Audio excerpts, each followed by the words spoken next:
situation. Law enforcement still on scene this morning, and you've also just learned some new information about the alleged shooter. Yeah, good morning, Tim. Well, still an active investigation. We were actually pushed down the road by officials just a few moments ago, but brand new details in just now confirmed. 20-year-old Wes Rowley has been identified as the shooter. That was confirmed by the Associated Press. Again, 20-year-old Wes Rowley. 20 years old.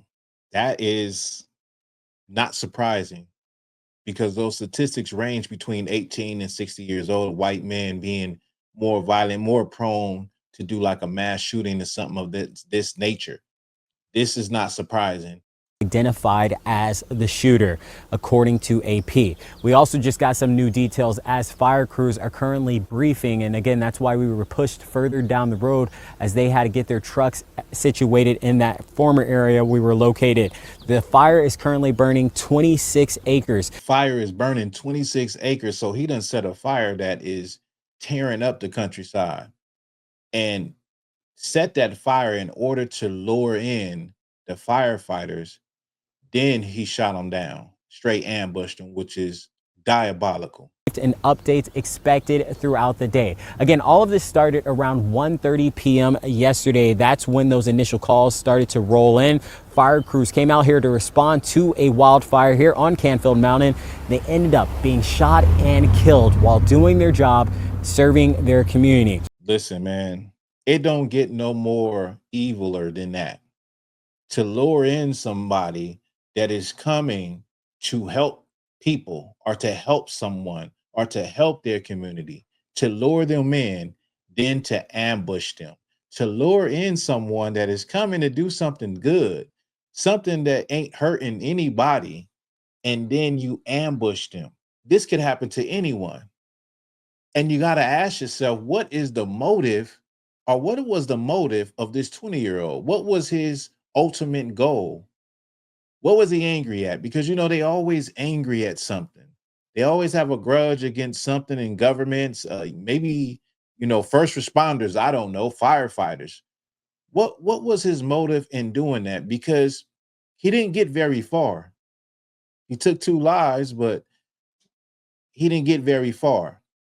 I'm sure they'll find out. They'll look into, you know, his background. They'll find maybe some notes he left, maybe something he wrote on the internet.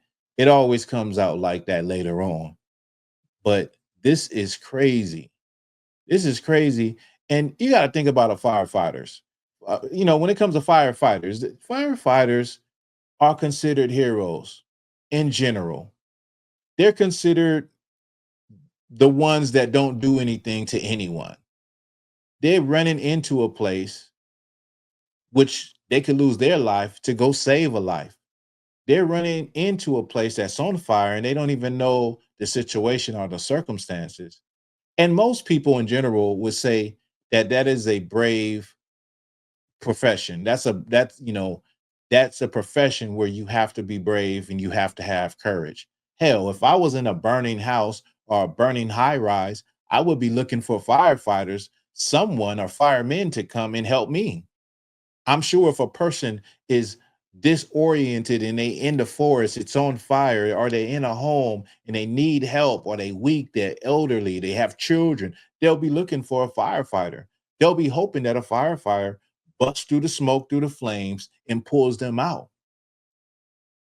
So that's why I say it's so diabolical, because these are people that have tunnel vision. They have one job. They only got one job. And they're going to do that job. Now you got one job, and that's to go save a building, go save some people, and there's some sniper hiding in the bushes that takes you out. That's cold. That's cold. And I'm sure everybody can agree with what I'm saying. They can agree with the point I'm making. That's a cold way to go out, to be on your way to do your job, which is to serve and help people, and to get gunned down. That's crazy work. Now, when I heard about this story, I knew immediately it wasn't black people. It wasn't a black person, a black man, right? Because it was a sniper. I was like, it's not a black man. It's a, you know, it has to be a white man, because historically That's who do these type of things. And of course, I went and looked at Coeur d'Alene, Idaho, looked at the demographics. You know, $60,000 is the median income. The median age is 39 years old.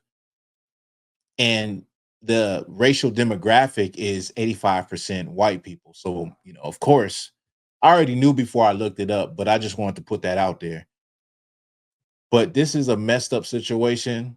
And it just shows you that we're living in the last days. These things are going to get more frequent and more frequent. And I have another question for like all my white folks out there. Do you ever get white fatigue from situations like this? Historically, we have seen these situations happen a lot. And we see them even in these times happen more frequently.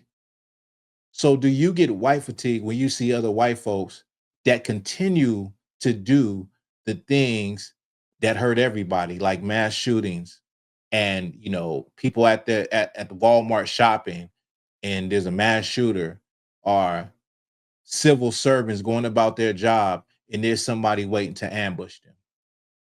Let me know what y'all think about this video. Give me your thoughts and your opinions, whether you agree or you disagree with that. This is Black Authentic Truth.